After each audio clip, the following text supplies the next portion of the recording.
Bonjour Julien. Bonjour Elisabeth. Je viens te voir aujourd'hui pour parler du sujet de l'eau. Alors est-ce que ça fait partie des prérogatives de l'IAC? Alors l'IAC sur Marais, en fait on travaille plutôt sur l'agriculture familiale et sur l'agriculture de diversification.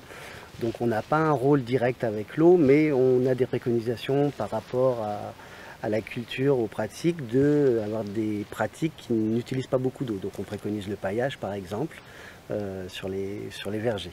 Donc ces pratiques en fait elles sont en lien avec les conditions environnementales parce qu'il faut rappeler qu'à Marais, la seule ressource en eau c'est une lentille d'eau douce qui se trouve donc en souterrain. En souterrain, tout à fait, comme tu l'as dit, donc on est sur une lentille d'eau douce qui est très fragile, qui est un stock d'eau qui est limité, qui est sous l'île de Marais et qui est coincé, entouré d'eau de mer. Donc là, pour simplifier, on a un très beau schéma qui illustre tout ça. Enfin, donc la lentille d'eau douce qui est ici, avec l'île de Marais, et on voit bien l'eau de mer partout autour. Cette lentille d'eau, elle est relativement vulnérable. Quelles sont les menaces qui pèsent sur elle ? Oui, tout à fait. Donc on voit bien que cette eau, elle est située juste sous Marais et entourée d'eau de mer.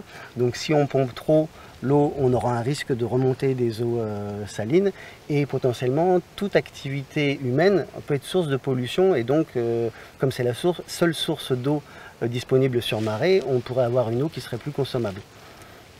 D'accord. Voilà. Donc on a par exemple le sujet des déchets, hein, si on parle des déchets toxiques comme les batteries, les huiles de vidange, etc. Donc ça s'infiltre dans les sols et ça va directement polluer cette lentille d'eau douce. Donc c'est une menace qui est importante. Tout à fait. L'agriculture, c'en est plus une, puisque vous ne faites que de l'agriculture biologique sur Marais. Il y a une vingtaine d'années, il y a eu une grosse campagne de sensibilisation contre l'utilisation des produits phytosanitaires chimiques. Et aujourd'hui, effectivement, on a plutôt développé des pratiques qui sont agroécologiques et qui sont environnementalement bonnes pour la nature. D'accord. Donc on préconise effectivement, même par rapport à l'utilisation de l'eau, plutôt que de faire du paillage que d'utiliser l'irrigation. Et ce qu'on peut dire aussi, c'est par rapport à l'agriculture familiale, elle est dite pluviale, c'est-à-dire que c'est les eaux de pluie qui vont irriguer les champs. Donc par rapport à ça, c'est vrai que l'agriculture finalement sur Marais a peu ou pas trop d'impact sur la lentille d'eau. C'est surtout le risque avec l'activité humaine, comme tu l'as dit, avec les différentes déchetteries sauvages, huiles de vidange et autres. Alors, quelles sont les solutions que propose l'IAC pour finalement arriver à faire prendre conscience à la population qu'il y a certains comportements à changer?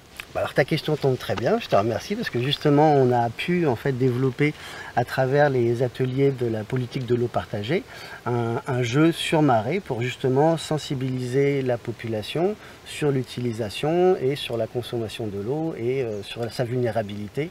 Le jeu de Tiniri-Rawa. Qui veut dire? Qui veut dire l'eau souterraine. Parfait.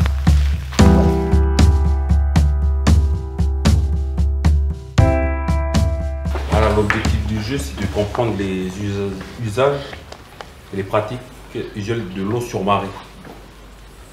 Du coup, voilà, il y a un plateau qui représente la lentille d'eau douce. La zone rouge, c'est la zone donc la plus vulnérable de la lentille. Oui, la zone orange, elle correspond à quoi? On voit ici, par rapport à la coupe, ici c'est peut-être la zone rouge. D'accord. Ici c'est la zone orange, ensuite il y a la zone jaune et verte ici. Ok. Par rapport aux quantités d'eau qu'il y a sous l'île. Okay. Et on représente le jeu par rapport aux dangers qui peuvent être liés par l'infiltration des activités, des usagers qui sont dessus l'île. D'accord, donc, et ça c'est les rôles que nous on joue, voilà. Donc les prestataires touristiques, l'agricultrice, l'artisan, l'habitant, et tout ça va être un petit peu régi par Madame la maire. Voilà, c'est ça. Yasmina, c'est à nous de jouer alors. Vous allez piocher une carte thématique au hasard. Allez, je te laisse choisir la carte, Yasmina. Alors, c'est les eaux pour le lavage, entretien et lavage. D'accord. Donc maintenant, selon vous, quelle activité peut correspondre à ce type de thématique pour le développement technologique? Donc là, c'est dans nos petites cartes là qu'on regarde. Les cartes d'activité, celles qui correspondent à vos attentes, vos projets. Alors, qu'est-ce que tu en penses, Yasmina? On va utiliser l'eau de pluie Oui. Pour tout ce qui est entretien et lavage, on n'a pas besoin d'avoir une eau traitée. Oui. Hein, donc on va utiliser l'eau de pluie. Alors il y a un petit panneau là, mais on a l'obligation d'acheter une citerne. Donc ben voilà, c'est la carte d'à côté. Donc on va acheter une citerne pour recueillir l'eau de pluie, l'utiliser pour notre entretien et notre lavage. C'est l'objectif. Enjeu environnement. Voilà. Et pourquoi c'est l'enjeu environnement? Parce qu'en fait, on ne va pas avoir d'impact sur cette lentille, puisqu'on ne va pas puiser d'eau, on récupère l'eau de pluie. Donc en fait, il n'y a pas de pression sur la lentille. C'est ça? On a une bonne note? Maintenant, vous choisissez l'endroit où vous développez votre gîte. Les gîtes à marée, on va mettre sur la côte, sur le bord de mer. Il y a une belle plage là à Émy, donc...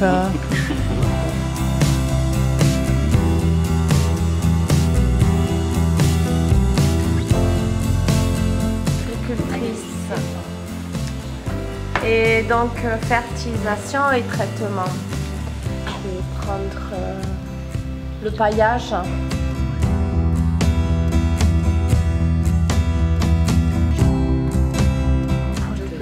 Monsieur l'habitant. Monsieur l'habitant. À vous de jouer. Eau usée. Là, c'est plus pour comment on va gérer les eaux sales qu'on va rejeter. Donc, tout ce qui est la vaisselle, les toilettes, etc. Donc là, c'est plus une activité qu'il faut choisir en rapport avec ça. Donc là, par exemple, on a toilettes sauvages. Là, c'est l'installation de toilettes manuelles.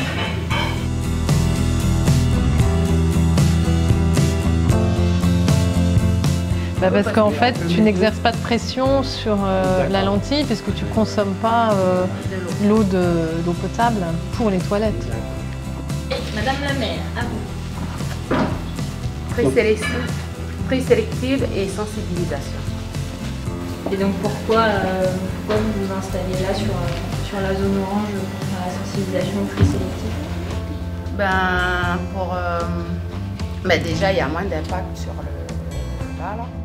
Enrique, toi tu es chef du service de l'environnement à la mairie de Marais, donc tu co-animes ce jeu avec l'IAC. Quelles sont tes attentes quant à ce jeu de l'eau? Nos attentes par rapport au jeu, c'est pour plus la sensibilisation de la population par rapport à la pollution liée à l'eau. Comme on n'a qu'une seule lentille d'eau douce ici à Marais, du coup on essaye de la préserver. Et puis comme la lentille elle fait partie de l'environnement, c'est de limiter la pollution qu'il y a tout autour. Et c'est par le jeu, c'est le meilleur moyen de faire passer le message de sensibilisation. Ouais, l'objectif c'est vraiment que les comportements, changent par rapport à la fois à la consommation de l'eau, mais aussi au rejet, aux déchets qu'on peut trouver dans l'environnement également et qui ont un impact sur votre lentille. Voilà, c'est ça. C'est ça qui est intéressant par rapport à ce jeu-là. Et ça peut aussi faire émerger de nouvelles idées par rapport aux usages que nous on pratique tous les jours, quoi. Que ce soit dans l'agriculture ou que ce soit au niveau des artisans, tout ça, par rapport à leur traitement de leurs déchets, quoi.